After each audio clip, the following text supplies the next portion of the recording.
Hello, my name is Jean-Jacques. In this video, I will discuss the geopolitics of Latin America. It will be the 8th video of a series entitled Geography and Power, in which I describe the strength and the weaknesses of the world's different civilizations. Latin America is a naturally isolated continent that in the past has played a relatively minor role in the world history. It is so isolated that the rest of the world didn't even know it existed during the time of the Mayas, the Aztec, and the Incas. Since its discovery by Christopher Columbus, the continent's culture has been influenced by what was happening in Europe or elsewhere in the world, but without provoking a strong reaction from its inhabitants. The Napoleonic Wars, the Reformation, the Industrial Revolution, the two World Wars, or the Cold War were unable to wake up the continent. For example, the Second World War, which killed 26 million citizens of the USSR and 20 million Chinese, killed only 2,000 Brazilians and less than 1,000 Mexicans, despite the fact that at least 10 Latin American countries were officially at war with Germany and Japan. Latin America is so peaceful that in 1881, Argentina and Chile decided to avoid a war by requesting the help of the Vatican to draw their common border in Patagonia. Another example of that passivity was the signature of the 1967 Treaty of Tlatelolco, which banned the development of nuclear weapons throughout Latin America. Logically, the decision to avoid the destruction caused by wars should have allowed the slow accumulation of power in Latin America and transform the region in a new power center. Unfortunately, that didn't happen since, as we will see in this video, the geography, the climate, and the culture of the continent are impoverishing its nations and prevent them from becoming powerful. As I showed in my book on geopolitics, which is available on Amazon.ca, the power of a state always depends on the slow accumulation during centuries of the small profits coming from the systematic utilization of the flat and low altitude surfaces of its territory. To become a superpower, a state must develop its economy by using efficiently its navigable rivers and the flat, unobstructed surfaces of the nearby seas and oceans. To begin with, Latin America is located far from the industrial hubs of Europe, North America, and Asia. It is also isolated from the rest of the world by two vast and empty oceans, namely the Pacific Ocean and the South Atlantic Ocean, where there are very few habitable islands. And we didn't talk about Antarctica, which is completely uninhabited. There is also the fact that Sub-Saharan Africa is the closest neighbor of South America. This is important since, as I explained in details in the 7th video of this series, Sub-Saharan Africa is the most naturally isolated continent of the world. The distance between Latin America and the most profitable markets of the world is so great that it increases significantly the cost of all its imports and exports. With the notable exception of the Caribbean, Latin America has a pretty straight coastline with very few bays where it would be easy and profitable to build seaports. Logically, the Cape Horn, which gives access to the Pacific Ocean, should attract a lot of commercial activity. But this is not the case, since it is practically non-navigable, especially in the east-west direction, due to the almost permanent storms which made it the world's most dangerous passage. Of course, there is the Strait of Magellan, which is located not far from the Cape Horn, but this passage is no longer popular with the ship owners since the construction of the Panama Canal, which reduced the sea distance between New York and San Francisco by 5,000 kilometers. On its western flank, Latin America is also isolated from Asia by a series of north-south mountain ranges stretching from northern Mexico to Patagonia. Furthermore, those mountains are all located at a short distance from the west coast, which means that the most populous countries of Latin America are all oriented towards the Atlantic Ocean. The presence of these coastal mountain ranges has had a major influence on the regional settlement patterns. For instance, in both Central America and northern South America, the populations always preferred to settle in drier, cooler, and higher mountain valleys rather than in nearby humid jungles where tropical diseases and dangerous animals abounded. As a result, many large Latin American cities have been built far inland and at a high altitude. These include Mexico City, San Jose in Costa Rica, Bogota in Colombia, Cusco in Peru, and La Paz in Bolivia. In the case of Quito, which is located almost on the equator, its altitude is so high that it enjoys a surprisingly cool climate. The altitude of those cities and the need to cross high mountain ranges to reach the oceans significantly increase the transportation cost of all their industries. In the agricultural sector, the dense settlement of high-altitude valleys led to the development of terrace farming, which requires an enormous amount of maintenance work and prevents the creation of vast and highly profitable agricultural estates such as those found in North American Midwest. Another weakness of Latin America is the fact that the mountain ranges which divide its territory have created countries whose economies are oriented in multiple different directions. These divergent interests were the reason why Simón Bolívar in the 19th century has been unable to realize his dream of unifying the countries of Spanish-speaking America.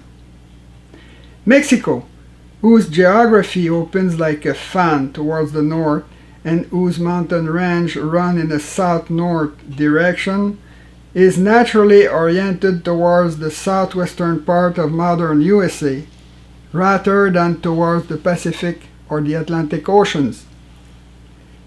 The countries of Central America, which are almost uninhabited along their Atlantic coasts, clearly look towards the Pacific Ocean.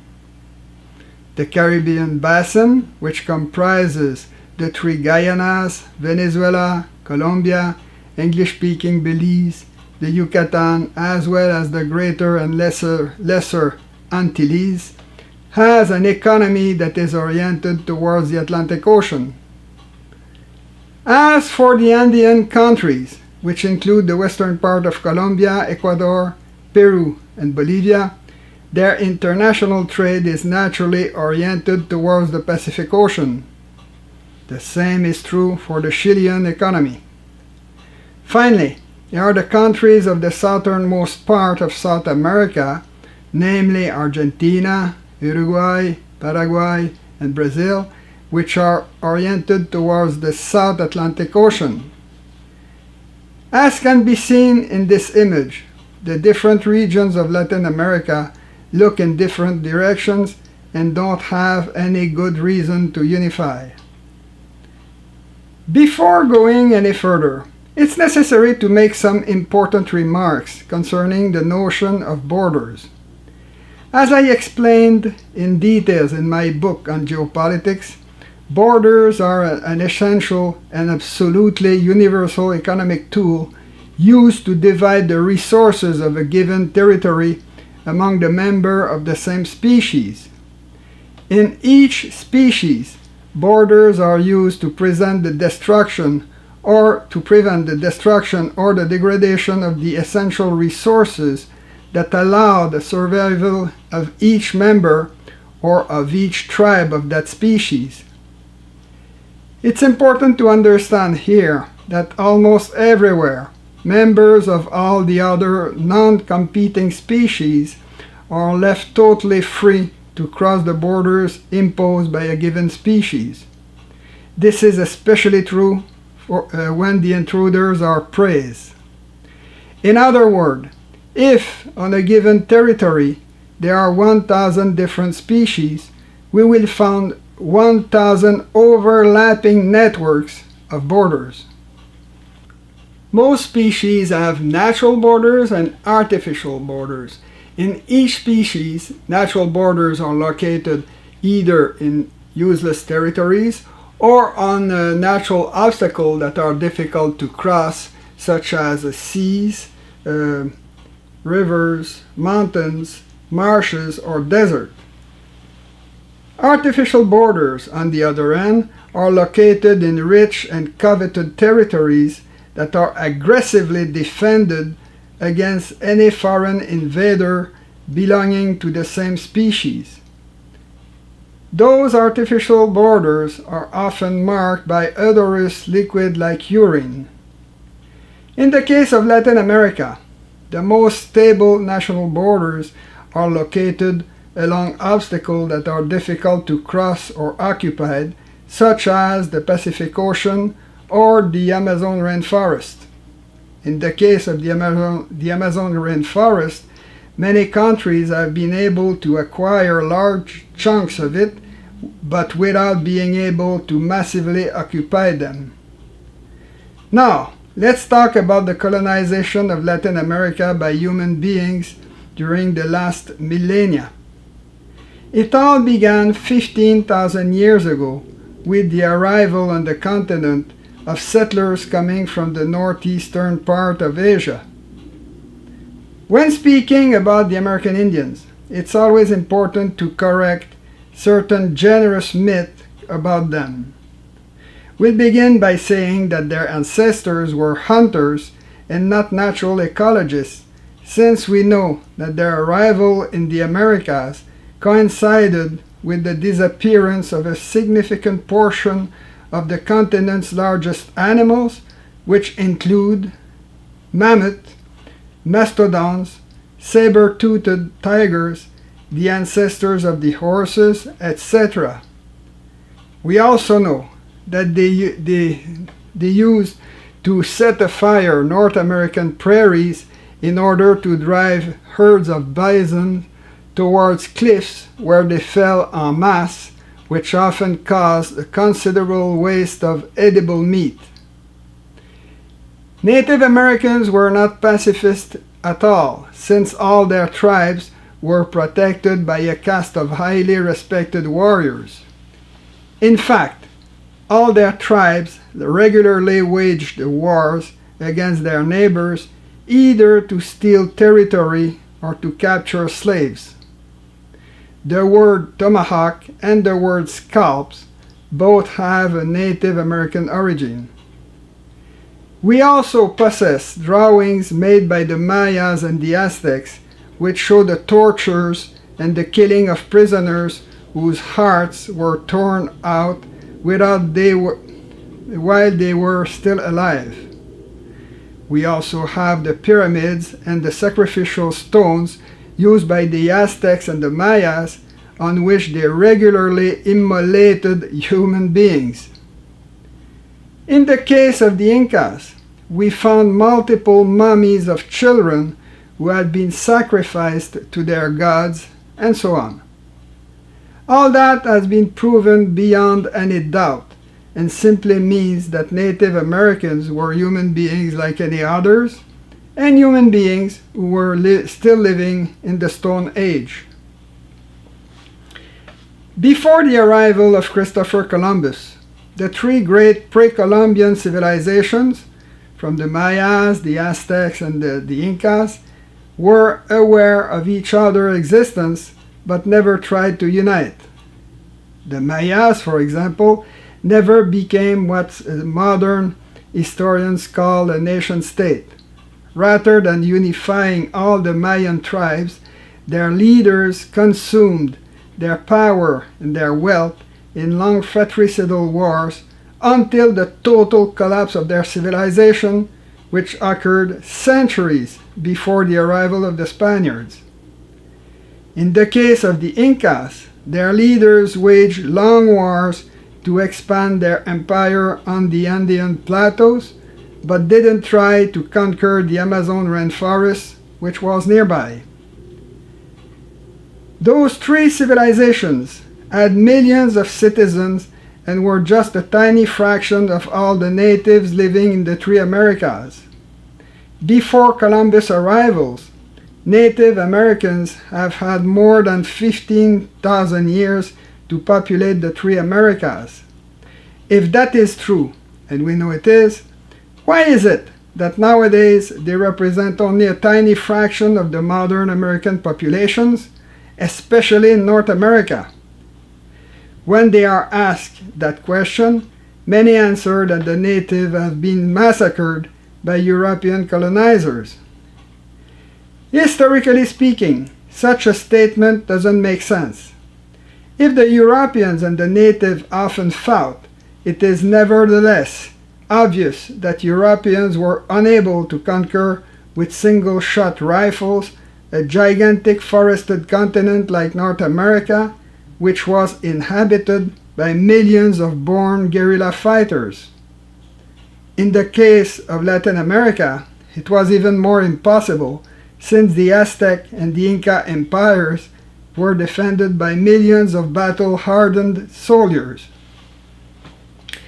When Christopher Columbus and his successors arrived in Central America, the natives thought that such a tiny group of adventurers who came from a faraway continent would be easy to assimilate on the long run, despite their superior armament. As a result, the natives kept fighting among themselves, which greatly facilitated their conquest by the Spaniards. In fact, the vast majority of the soldiers fighting with Hernán Cortés, for example, were native. Neither the indigenous people nor their conquerors could have guessed what was about to happen. Nobody knew then that the natives would be exterminated all over the three Americas by the diseases coming from the Old World and that the conquistadors were carrying in their blood without knowing it. Native Americans, who descended from a small number of settlers coming from the frozen region of northeastern Asia, had been isolated for tens of millennia from the epidemics that regularly appeared in Europe, in Asia, and in tropical Africa. During each of these epidemics, the inhabitants of the Old World died in large numbers, leaving behind them only those who happened by chance to possess a natural immunity to the new disease. These immunized survivors then repopulated their ancestral territories and transmitted their natural immunity to the next generations. This evolutionary process repeated itself dozens of times over the millennia. When Christopher Columbus landed in America, he and his successors unleashed on the continent dozens of deadly diseases such as influenza, cholera, smallpox, measles, malaria, or tuberculosis, diseases that were then spread by the natives themselves by using the commercial networks they had developed all over the three Americas. The resulting depopulation eliminated the majority of the natives, even in a far-away territory like Alaska, centuries before the arrival of the first European settlers. At the very moment that the native populations were collapsing in the New World, the population of the Old World were exploding due to the rapid adoption, especially in Europe, of a multiple food crops developed by the Native Americans, such as maize, potatoes, tomatoes, squash, cassava, and so on. The pure-blood natives who had first colonized the three Americas by moving along a north-south axis were then replaced by multiple waves of European immigrants who came from a poor and overpopulated continent like Europe to repopulate an empty and rich continent like the Americas. It's important to understand that the first waves of European immigrants in Latin America were mostly composed of men who would play a major role in the repopulation of the continent by marrying native women. That produced a mixed-race population who had the natural immunities of their fathers. It's the reason why the majority of the modern Latin American populations are composed of mixed-race citizens on a vast territory which goes from northern Mexico to southern Paraguay. Since we are talking about the European repopulation of the Americas, let's say that between the 16th and the 19th centuries, the Mexicans colonized what is now the southwestern part of the United States. This is the reason why we find today as many Spanish names in that part of USA. Names like Los Angeles, San Francisco, Nevada, or Colorado. That south-north population movement, however, has been completely overwhelmed during the 19th century by an immense east-west European wave of immigration, which allowed the USA to conquer territories like Texas, Arizona, and California. In the second half of the 20th century, the end of that east-west European mass migration allowed the Mexicans to resume in a south-north direction the repopulation of those former Mexican territories. The repopulation of the Caribbean basins would be even more complicated since it is one of the most fragmented regions of the planet. Since all the islands and all the coastal territories of the basin were easy to colonize, epidemics quickly exterminated the native population, which was replaced by European settlers whose descendants are still the majority of the population on large islands like Cuba and Puerto Rico. Everywhere else in the region, the high European demand for tropical products like sugar provoked the development of an economy based on plantations where the manpower was composed of millions of black slaves who had been bought on the coast of Africa. The profits generated by those plantations were so great that many European countries fought hard to acquire as many Caribbean islands as possible. The history of the region has been so violent and turbulent that a small island like St. Eustatius in the Lesser Antilles changed hands 22 times. The southernmost part of Latin America, which comprises Chile, Argentina, Uruguay, and Brazil, had a climate similar to those found in Europe. As a result, Europeans quickly became largely predominant in the region and have remained so. Such an outcome was inevitable since the region is separated from the rest of Latin America by the almost uninhabitable Amazon rainforest. From a linguistic point of view, the fact that Spanish dominates most of Latin America gives a false impression of unity. First, Brazil speaks Portuguese. Second, on the Andean plateaus, Spanish is mainly spoken in cities. In the countryside, Aymara, which was spoken over vast regions in prehistoric times, is far from extinct and has even survived the invasion of the Inca Empire, whose official language was Quechua. In this part of the world, Spanish has merely been superimposed on a multicultural society with all the nationalist tensions it implies. In Central America also, Spanish dominates everywhere, but here also it is mainly spoken in cities. In the countryside, there are still vast regions where millions of people still speak native languages. In the Mayan world, which include the Yucatan, Guatemala, and English-speaking Belize, Spanish dominates overall but has never succeeded in extinguishing the Mayan dialects. In the Caribbean basin, the Spanish language also dominates. However, Haiti speaks Creole, while Belize, Jamaica, and the Lesser Antilles speak mainly English and French, and sometimes Dutch.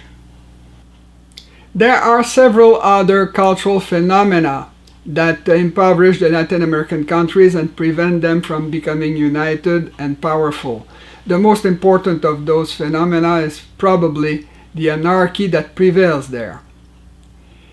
During the colonization of Latin America, the Spanish crown had developed a rational and standardized system to administer its immense and faraway American empire. That system was based in each province on a capital located at a strategic location, for example, at an important crossroads. At the center of this capital, there was a Plaza de Armas, a large empty square where there was a cathedral, a presbytery, the governor's palace, the main government buildings, and some military barracks. When independence was declared, each province saw a caste of rich people take the control of the government and of the army in order to defend its interests at the expense of the rest of the population. Many dictatorships then appeared throughout Latin America, dictatorships that used the army not to defend the country's borders, as in Europe, but to control the population. If there were several wars between countries on the continent, for example in the cases of Paraguay or Bolivia, which were attacked by their neighbors, the great majority of the Latin American wars were civil wars, where people fought against their rulers. Even today, the police in Latin America regularly sets up roadblocks in the countryside in order to search private vehicles. The deep contempt for the normal citizens revealed by this kind of control is a distant legacy of the colonial era, during which bandits like Hernan Cortés and Francisco Pizarro massacred, exploited, and plundered indigenous peoples. It was also a legacy of the era of slavery, an economic system that was maintained by force until the second half of the 19th century. When slavery was finally abolished, the dictators kept governing and exploiting their country without bothering about what the rest of the population was doing. In other words, they allowed anarchy to take hold. One of their tricks was to buy peace by making deals with mafia groups that controlled and exploited remote regions or the poor neighborhoods found in cities. Widespread and virtually ineradicable corruption then spread across the entire continent. One of the consequences of that generalized laissez-faire was the emergence in many Latin American cities of the famous favelas, these immense slums that were built without any planning by the tens of millions of peasants who, during the 20th century, left the countryside to settle in ever-growing cities. Normally built on previously unoccupied hills, most favelas soon became labyrinths of narrow, winding, and dangerous streets where the police and the army entered with extreme caution. These lawless territories became so numerous and uncontrollable that some criminals have been able to hide there and evade justice for decades. That anarchy is socially and economically costly and forces a large country like Brazil to spend a significant portion of its wealth to keep its economy running. In many Latin American countries, the largest cities are simply very large favelas where the economic development has always been anarchic. São Paulo, for example, which is the largest city in Brazil, has been built inland and behind a mountain range that must be crossed to reach the port city of Santos, which is located on the shore of the Atlantic Ocean. São Paulo is also full of hills and its streets are rarely straight. In fact, its street system is so anarchic that it looks like a plate of spaghetti.